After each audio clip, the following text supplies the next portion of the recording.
Como pode Deus permitir um sofrimento como este neste mundo?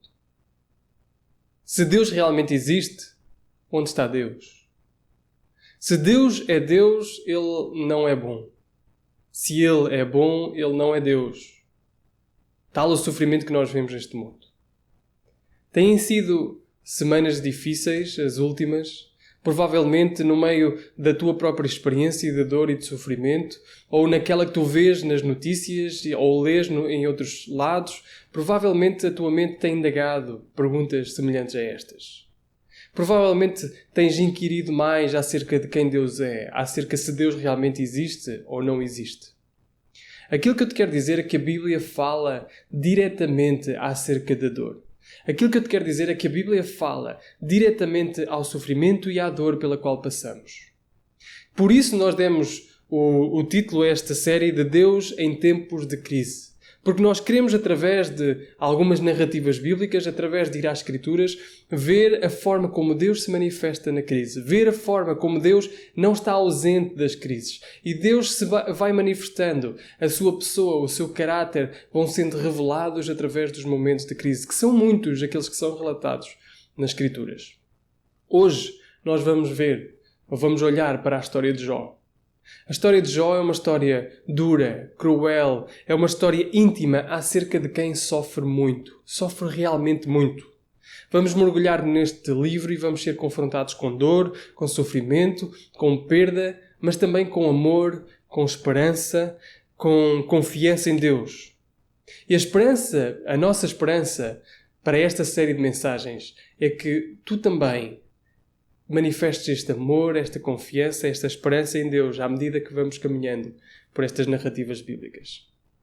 Mas primeiro é preciso nós definirmos o que queremos falar exatamente com dor e com sofrimento, neste livro de Jó em específico e na mensagem de hoje. Nós não estamos a falar sobre o sofrimento causado pelo nosso próprio pecado. Esse é um tipo de sofrimento que decorre das nossas ações pecaminosas diretamente.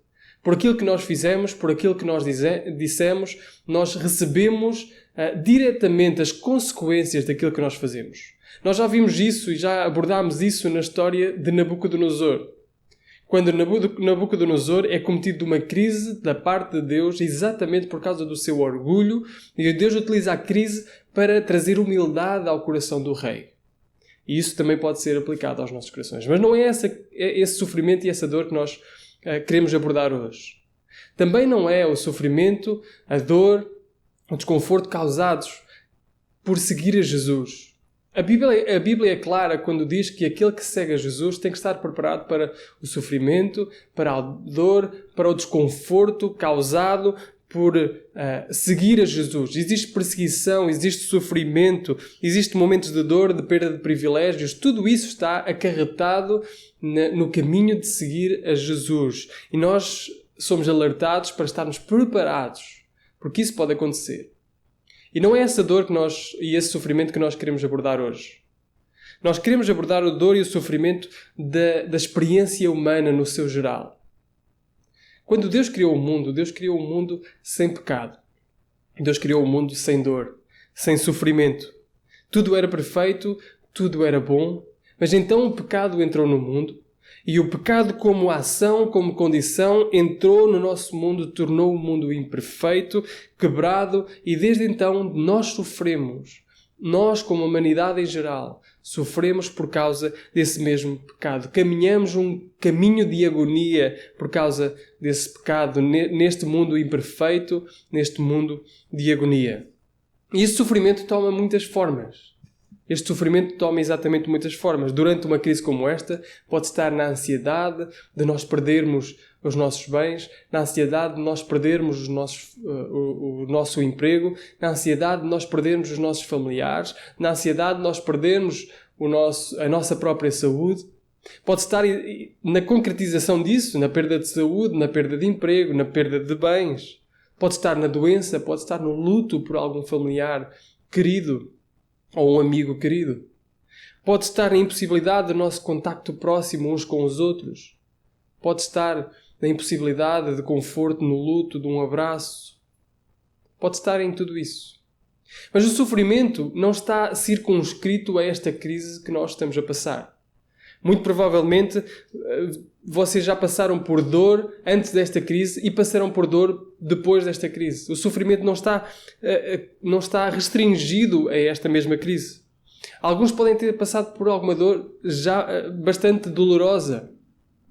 Talvez por doença, talvez por perda de alguém querido, talvez por perda de saúde, por parte do corpo, por parte de alguma função do corpo, por perda de esperanças, por perda de sonhos não concretizados, talvez por tensão, por fricção na família. E nós experimentamos dor por uma grande variedade de situações na nossa vida.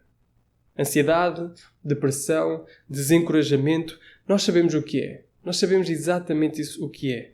A experiência de sofrimento é comum a toda a humanidade. E a maneira como respondemos a esse sofrimento, ela define exatamente todo o nosso futuro. Ela define a maneira como nós nos relacionamos com Deus. Como é que nós respondemos no meio do sofrimento para que honremos a Deus e sejamos ajudados no meio dessa crise, no meio desse sofrimento? E para percebermos isso, nós temos este maravilhoso livro de Jó. O livro de Jó é sublime. Nós iremos vê-lo rapidamente. O meu conselho é que durante esta próxima semana tomem tempo para o ler do início ao fim. O livro todo. São 42 capítulos e eu creio que tenho a firme convicção de que ao lê-lo irão receber um consolo da parte de Deus, irão perceber realmente quem Deus é no meio das crises, quem Deus é em tempos de crise. Portanto, tirem esse tempo para ler o livro. O livro de Jó, no Antigo Testamento, é um livro sem contexto específico. Nós não sabemos bem quando ele ocorreu, ele não tem uma ligação direta ao povo de Israel, não tem uma ligação direta a nenhum dos patriarcas. Temos alguma indicação dos tempos em que vive por causa dos hábitos que são apresentados. Ainda assim, é interessante notar que a dor e a experiência deste livro é uma dor e experiência comum a toda a humanidade. É uma experiência comum destes mais ou menos 5.000 anos que se passaram. 5.000 anos depois nós continuamos com os mesmos dilemas, continuamos com os mesmos porquês, o mesmo sofrimento. Qualquer pessoa em qualquer tempo da história, ela de uma maneira ou de outra pode se rever nesta história. Então esta é a minha esperança também para ti. Tu possas, ao ler esta história, ao perceber a narrativa que nos é apresentada pelas Escrituras no livro de Jó, nós consigamos ser identificados. E ao nos identificarmos, caminhamos no mesmo sentido que Jó caminhou. Então aqui está a história. Lemos no capítulo 1. Capítulo 1, Jó capítulo 1, versículo 1 ao 3. Diz assim, convido-vos a abrir as vossas Bíblias para o lerem. Havia um homem na terra de Uz, cujo nome era Jó. Este homem era sincero, reto e temente a Deus. Era um homem magnífico, um homem que era sincero, um homem que procurava relacionar-se com Deus de uma maneira próxima, um homem que era temente a Deus. Ele desviava-se do mal o máximo que podia. Nasceram-lhe 7 filhos e 3 filhas, um sinal, um número bíblico para completude. A família estava completa, 7 filhos, 3 filhas. E era o seu gado 7.000 ovelhas, 3.000 camelos, 500 juntas de bois e 500 jumentas. E era também muitíssima a gente ao seu serviço, de maneira que este homem era maior do que todos no Oriente. Era um homem magnífico. Que homem, não é? Que introdução nós temos logo no início do livro. Ele tinha uma vida correta, ele honrava a Deus com tudo o que fazia, tinha uma família completa, tinha bens de sobra para agora e para o futuro. Tinha tantos bens que precisava de servos que o ajudassem a administrar aqueles mesmos bens.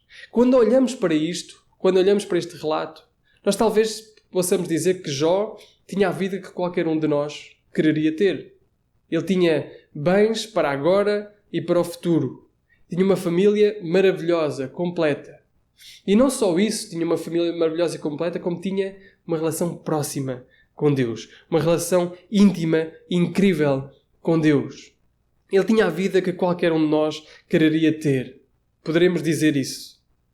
Mas então, da perspectiva de Jó, num breve momento, tudo muda. E nós vamos nos centrar, ao analisar este livro, hoje, apenas e só na perspectiva de Jó. Sabemos que o livro nos apresenta um outro nível em que estavam a ocorrer algumas coisas entre Deus e o acusador. Mas ao longo do livro, Jó nunca fica a saber, nós como leitores percebemos isso, mas Jó nunca fica a saber que isso está a ocorrer, que isso está a acontecer. Iremos nos focar apenas na perspectiva de Jó, no plano de visão de Jó. E na perspectiva de Jó, num só momento, tudo muda. Os filhos estão a comer em casa. Os filhos, diz no versículo 13 do capítulo 1, sucedeu um dia que os seus filhos e suas filhas comiam, bebiam vinho na casa do seu irmão primogênito, que veio um mensageiro a Jó e lhe disse, olha, os bois estavam lá, os bois lavravam, as jumentas pastavam junto a eles, e de repente apareceu um grupo que eram os sabeus, e tomaram isso, levaram-te os bens, mataram os servos, só eu escapei para trazer a nova. Ainda estava este a falar, no versículo 16, e veio um e disse, olha, fogo do céu caiu e queimou as ovelhas e os moços os consumiu e só eu escapei para trazer a nova. De repente, ele ficou sem nenhuma posse. Versículo 17 diz, estando este ainda falando, veio outro e disse, ordenando os caldeus, 3 bandos, deram sobre os camelos, os tomaram, feriram os moços, mataram os moços e só eu escapei para trazer a nova. Tudo o que Jó tinha, todas as poupanças que Jó tinha, todo o certificado de aforro, tudo aquilo, todo o pé de meia que ele tinha juntado, tudo o que tinha, perdeu num só momento. Mas mais, ainda estava este a falar, no versículo 18 diz, estando os teus filhos e as tuas filhas a comer e a beber em casa do irmão mais velho. Olha, veio um vento do deserto, deu nos 4 cantos da casa. E todos os teus filhos morreram. Todos eles morreram e só eu escapei para te trazer esta notícia. Num só momento, tudo o que Jó tinha, ele perdeu. Perdeu as posses, perdeu a família, perdeu os seus filhos. Jó passou de ter a vida que todos nós quereríamos ter para ter a vida que nenhum de nós desejaria alguma vez ter. Uma vida sem posses, sem miséria, mas, e acima de tudo, sem filhos. Aqueles filhos que ele teve, ele perdeu-os todos. E no meio desta devastação, Jó responde, versículo 20 ao 22. Jó levanta-se, Jó rasga o seu manto, rapa a sua cabeça, lança-se em terra, adora ao Senhor e diz algo maravilhoso. Ele diz, nu saí do ventre da minha mãe, nu para lá voltarei. O Senhor o deu, o Senhor o tomou. Louvado seja o nome do Senhor. Jó, neste momento de dificuldade, agarra-se ainda mais a Deus. Une-se a Deus. Está feito em pedaços, mas agarra-se a Deus. Une-se a Deus. Isto é o que acontece. Mas no capítulo 2, nós vemos ainda que a dor aumenta. Quando nós pensávamos que nada poderia aumentar ainda mais, a sua própria saúde é afetada também. Ele fica com uma dor física inexprimível, extrema. A sua própria saúde é afetada. E se alguma vez já experimentaram uma dor inexprimível, vocês percebem bem a ligação entre o físico e o mental. Ele fica de rastos. Ele fica totalmente afetado. E a única pessoa que está ali com ele, a única pessoa que sobreviveu a tudo isto, é uma mulher que está enlutada pela perda dos filhos. É uma mulher que também perdeu tudo aquilo que ela tinha. Todas as posses, todos os seus filhos. E esta mulher vira-se para Jó e diz, Jó, tu ainda adoras a Deus? Jó, tu ainda, no meio deste sofrimento, é este o Deus que tu adoras? Este Deus que te faz tão mal? Amaldiçoa a Deus e morre. Amaldiçoa a Deus, rejeita a Deus e entrega-te à morte. E Jó, nesse momento, ele agarrou-se ainda mais a Deus e diz, olha, receberíamos o bem de Deus e não receberíamos também o mal, versículo 10, capítulo 2. E, mais uma vez, o narrador diz, em tudo isto não pecou Jó com os seus lábios. Num só momento, Jó perdeu tudo. Jó perdeu as posses, Jó perdeu os filhos, Jó perdeu a saúde e ainda assim agarrou-se a Deus. E então, alguns amigos vêm consolá-lo. No final do capítulo 2 vemos isso. Alguns amigos deles vêm consolar, chegam ao pé dele, não o reconhecem, ele está totalmente desfigurado. Eles chegam-se perto dele, caem perto dele, rasgam cada um o seu manto, sobre a sua cabeça lançaram pó ao ar, um sinal de contrição claro daquele tempo. E durante 7 dias e 7 noites, em silêncio, ficam ali perto de Jó, a sentir a dor de Jó, ali perto, a identificarem-se com ele, a condoerem-se, como o próprio versículo diz. Deus, eu preciso saber o que se passa. Deus, eu preciso de perceber o que aconteceu. Passado esses 7 dias e 7 noites, é exatamente isso que Jó e os seus amigos começam a indagar. É natural quando as coisas acontecem, quando o sofrimento vem à nossa vida, quando a dor vem à nossa vida, que a pergunta que surja é porquê? Porquê é que este sofrimento se acometeu sobre mim? Porquê é que este sofrimento está a acontecer? Porquê é que esta dor chegou até nós? E assim, por 35 capítulos, depois deste capítulo 2, por 35 capítulos, com uma pausa no meio, para falar sobre a sabedoria de Deus, ou a sabedoria onde é que se pode encontrar, por 35 capítulos, Jó e os seus amigos tentam entender porquê é que isto aconteceu. Qual a razão de tu, Jó, teres sido acometido de um sofrimento terrível, de uma dor incrível? Qual a razão? 35 capítulos. Eles queriam no seguinte, e as coisas não mudaram muito 5.000 anos depois. Eles queriam que, a teologia deles era esta: Deus recompensa as boas pessoas e Deus castiga as más pessoas. Portanto, ao olhar para a vida, se a pessoa for boa, ela será abençoada. Se a pessoa for má, ela será amaldiçoada por Deus. Portanto, Jó, tu estás a sofrer, não é? Então, o que é que se passou? Tu dizes que és inocente, tu estás a sofrer, então a balança está errada. Deus é justo, Deus é bom. Ou Deus não é justo, Deus não é bom.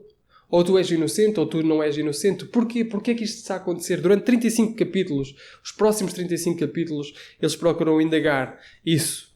E talvez isto aconteça também na tua vida e na minha vida. Quando o sofrimento vem, aquilo que nós procuramos indagar é porquê. Porquê é que o sofrimento vem? Porquê é que a dor chegou? Porquê é que eu estou a sofrer? Porquê é que os bons são levados e os maus ficam? Não faz sentido.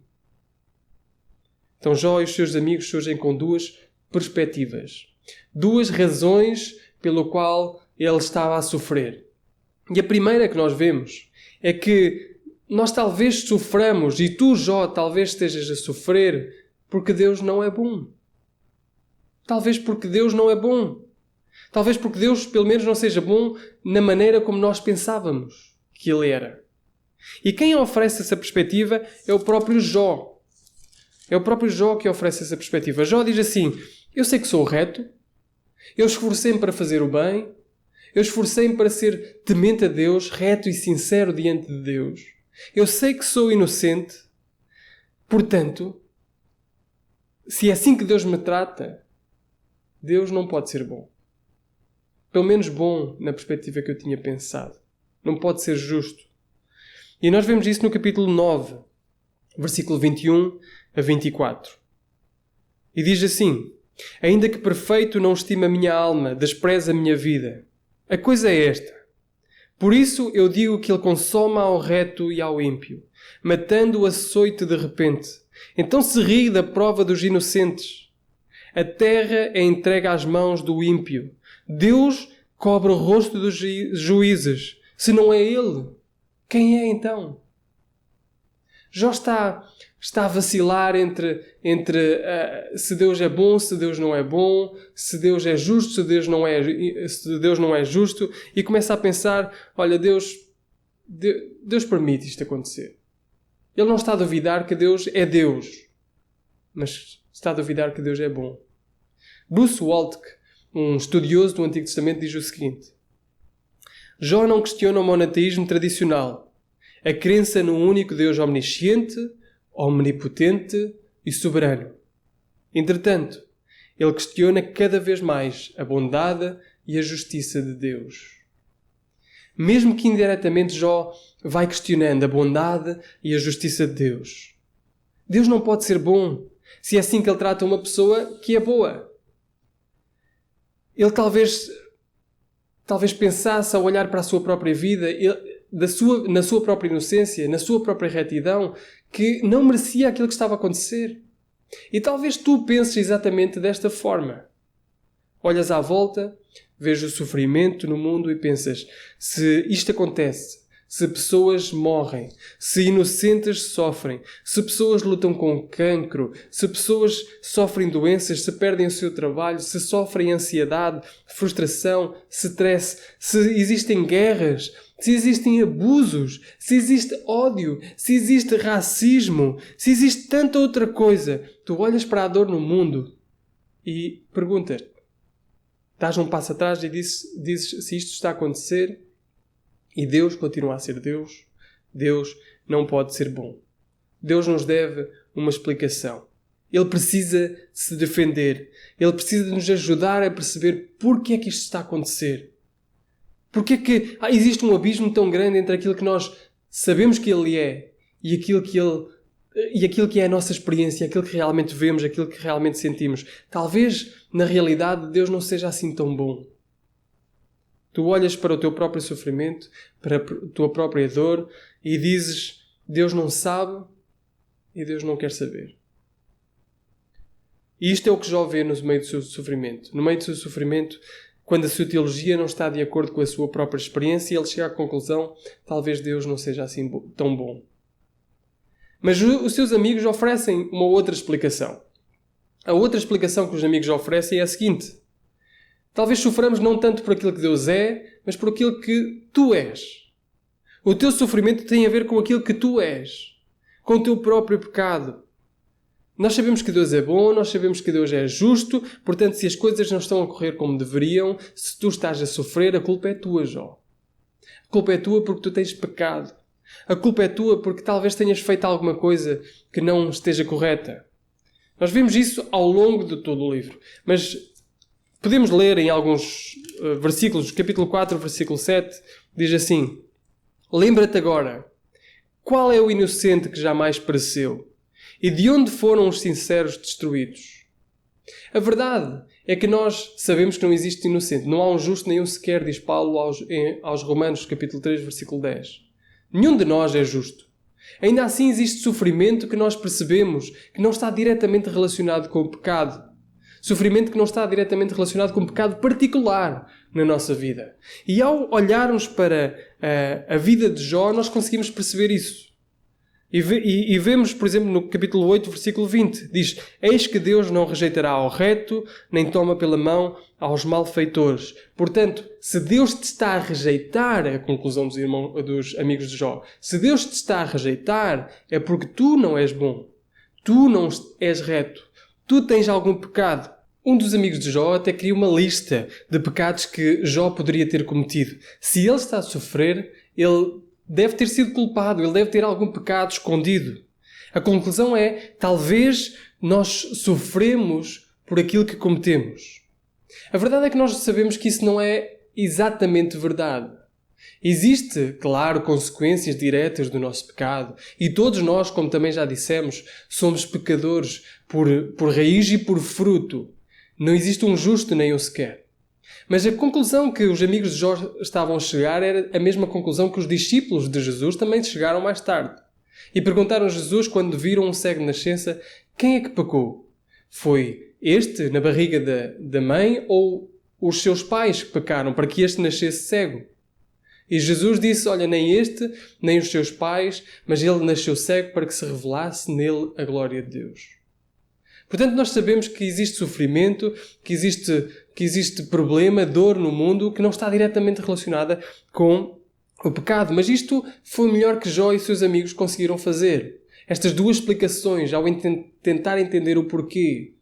Primeiro, talvez Deus não seja assim tão bom. E segundo, Deus é bom, é soberano, é todo-poderoso, portanto, o problema está em ti. O problema está no teu pecado.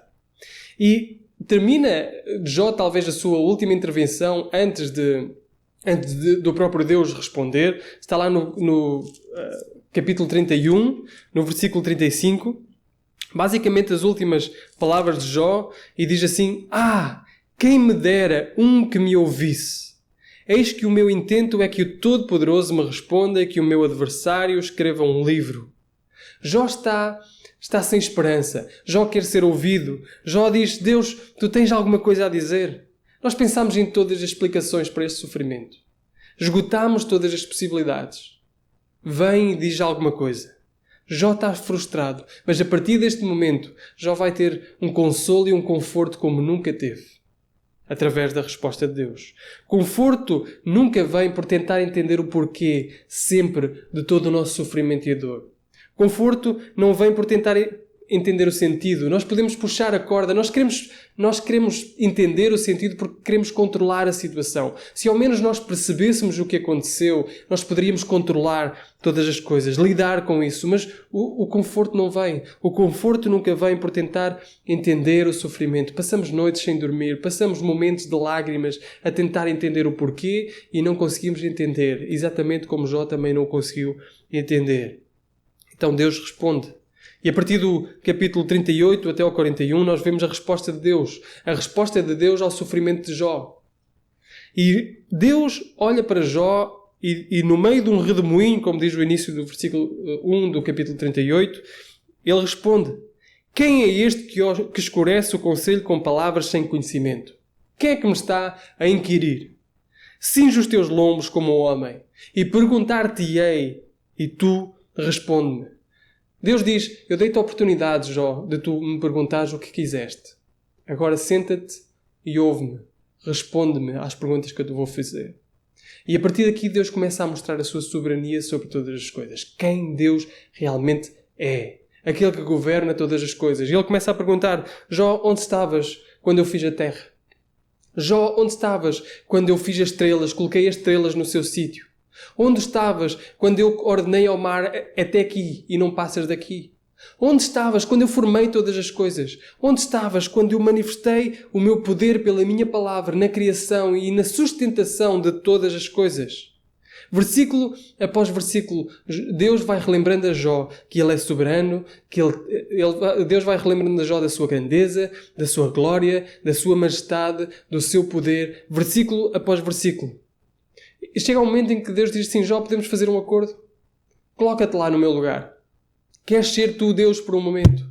Queres ser tu Deus e decidir a quem tu recompensas? A recompensar aquele que tu pensas que são bons e amaldiçoar aquele que tu pensas que são maus? Queres fazer o meu trabalho por um momento? E termina ao mostrar duas belas e terríveis criaturas. E mostrar que o mundo é como aquelas belas e terríveis criaturas também. Existe algo belo, de complexo, de perigoso, e o único que entende tudo isso, o único que percebe tudo isso, o único que governa sobre tudo isso é Deus. É Deus. Mas nem por uma única vez, Deus dá a resposta direta ao sofrimento e à dor que Jó estava a sentir. Nem por uma única vez Deus dá uma explicação para o sofrimento de Jó.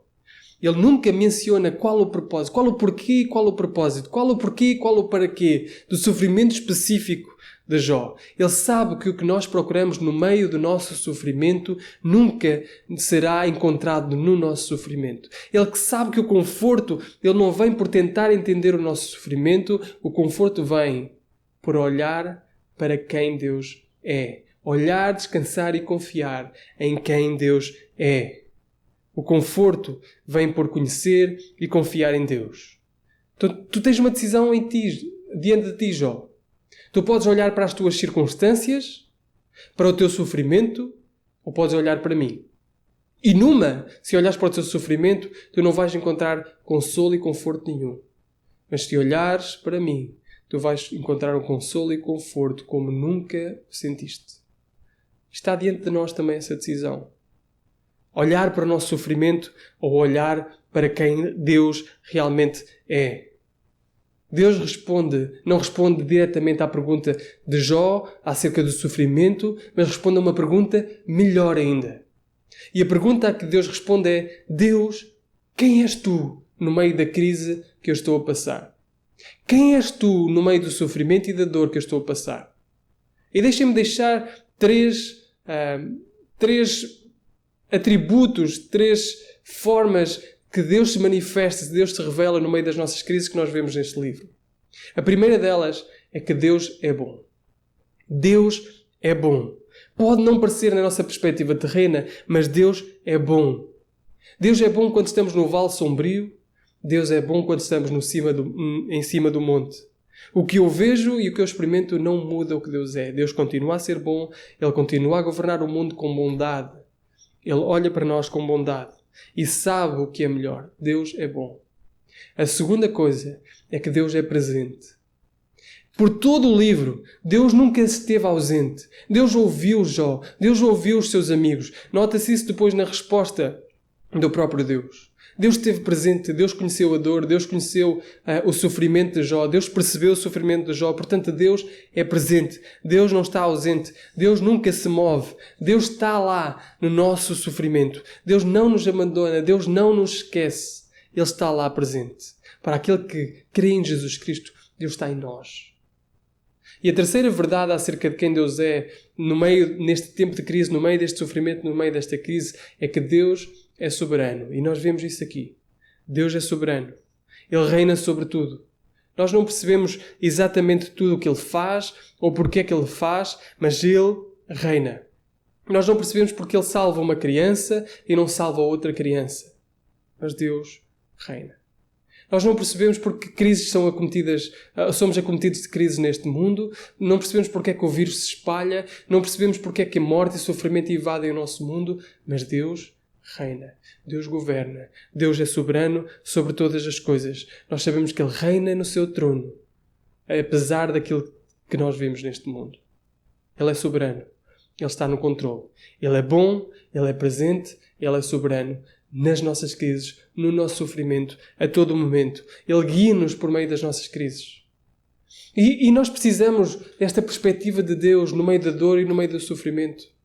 Nós temos esta escolha entre olhar para a nossa dor, olhar para o nosso sofrimento, olhar na perspectiva horizontal, olhar na perspectiva vertical para Deus. E percebermos quem Deus é. E descansarmos nas verdades acerca de quem Deus é. Eu posso vos dizer que foi nos momentos mais sombrios, nos vales mais sombrios que passei e que passámos como família, nós sentimos mais a bondade, a presença e a soberania de Deus e descansámos mais na sua soberania. O ano passado, enquanto víamos o nosso filho de apenas 3 anos, deitado à nossa frente, numa maca, em coma, e pensávamos o porquê e o para quê. Enquanto me dirigia para o próprio hospital, lavado em lágrimas, a pedir e a perguntar a Deus porque é que isto tinha acontecido. Enquanto na minha mente estavam já a passar os preparativos para o funeral, como é que seria, o que é que iria dizer, o que é que iria fazer, qual o propósito de Deus naquilo que estava a acontecer. Foi nesse momento em que a maior paz que eu alguma vez senti, ela surgiu. Quando eu percebi que as verdades declaradas durante anos, elas realmente faziam sentido. Que Deus continuava a ser bom apesar do nosso filho estar ali. Que Deus continuava a estar presente ali perto de nós, apesar de nós podermos não estar a sentir naquele momento. Que Deus continuava a ser soberano sobre todas as coisas. E se Ele permitia que aquilo acontecia e estava a acontecer, era por uma razão. E Ele sabia qual era. E continuava junto dele mesmo que nós nunca viéssemos a saber. E foi nesse momento que nós sentimos uma paz muito maior do que aquela que nós alguma vez sentimos. Diante do nosso sofrimento, diante da nossa dor, nós temos a escolha de nos agarrarmos ao nosso sofrimento e tentarmos entender o porquê e o para quê, ou olharmos para Deus, olharmos para cima, olharmos para a perspectiva de Deus sobre todas as coisas e descansarmos nas verdades acerca de quem Deus é. Podemos aprender muito com uma criança quando vai a correr no parque. Ela vai a correr, ela cai, ela arranha mãos, arranha joelhos, está lavada em lágrimas e o que é que ela faz? Ela olha para trás e tenta entender o sítio onde tropeçou. Ela olha para trás e começa a tentar perguntar porquê é que aconteceu aquilo. Não. ela olha e procura alguém que simplesmente a pega ao colo. Alguém que simplesmente a agarre perto dela e lhe diga que tudo vai passar, que o sofrimento está ali, mas que ela está presente, que ela a consegue agarrar, que ela a consegue confortar, que ela a consegue proteger. Da mesma forma, nós, diante do sofrimento, temos esta escolha diante de nós. Olharmos para o sofrimento e ficarmos ali, em momentos de lágrimas, em momentos de depressão, em momentos de sofrimento ainda maior. Ou olharmos para cima, esticarmos as mãos e percebermos que Deus é bom, apesar de tudo. Que Deus é presente e está presente. E que Deus é soberano sobre todas as coisas. A visão de quem Deus é, ela fez descansar o coração de Jó. E notamos isso na última resposta de Jó. Jó capítulo 42. Jó diz assim, a partir do versículo 3. Quem é aquele, dizes tu, que sem conhecimento encobre o conselho? Por isso falei do que não entendia, coisas que para mim eram maravilhosíssimas e que eu não compreendia. Escuta-me, pois eu te falarei. Eu te perguntarei e tu ensina-me. Com o ouvir dos meus ouvidos ouvi, mas agora te veem os meus olhos. Deixem-me dizer-vos isso. Se caminharem por sofrimento e se focarem não no porquê, mas em quem Deus é, vocês verão Deus de uma forma como nunca o viram antes. Verão um Deus bom, um Deus presente, um Deus soberano sobre todas as coisas. Muitas vezes a vida é difícil. A vida dói. Caminhamos por coisas que não queríamos caminhar. Sofrimentos que não queríamos enfrentar. Mas eu encorajo-vos, foquem-se em Deus. Deus é bom, Deus é soberano, Deus é presente nas coisas que passamos. Estejam perto de Deus, aprendam de Deus e depois poderão dizer com o ouvir dos meus ouvidos eu ouvia, mas agora eu percebo, agora eu sinto, agora eu compreendo que as verdades declaradas durante anos elas realmente fazem todo o sentido. Todo o sentido. Independentemente do que vocês estejam a passar, lembrem-se. Lembrem-se da narrativa de Jó. Lembrem-se da perspectiva de Jó. Lembrem-se da perspectiva que Deus traz até Jó. Não tentem arranjar respostas para tudo, mas confiem em Deus. Perguntem-se que perguntas ou que questões acerca da vida devem ser paradas de ser feitas e que verdades acerca de Deus devem ser começadas a confiar. Em que deves começar a confiar. É isto que eu desejo ver em ti e na minha vida. Eu desejo que nós comecemos a confiar mais e mais em Deus. Eu desejo que tu, se ainda não crês em Jesus Cristo, possas confiar em Jesus Cristo. Aquele Jesus que se identificou no nosso sofrimento. Aquele Jesus que está realmente presente no nosso sofrimento. Aquele Jesus que sentiu uma dor que nenhum de nós alguma vez vai sentir. Uma dor que excede todo o nosso entendimento, todo o nosso, assim como excede a sua sabedoria, o seu poder de nós, também a sua dor excedeu a nossa dor em muito. Esse Jesus se identificou connosco. Ele foi o verdadeiro Deus connosco. Ele veio, identificou-se connosco, morreu a nossa morte, sofreu a nossa morte, para que nós pudéssemos ser restabelecidos com Deus. E tu tens essa possibilidade. Pede perdão pelos teus pecados. Confia em Jesus Cristo. Confia que Ele é capaz de te restaurar. Ele leva tão a sério a tua dor e sofrimento que sofreu para levar-nos até Ele. Deus está a oferecer-te isso. Reconhece que precisas de Deus, que realmente precisas de Deus. Pede perdão pelos teus pecados. Confia em Jesus Cristo e podes obter este perdão.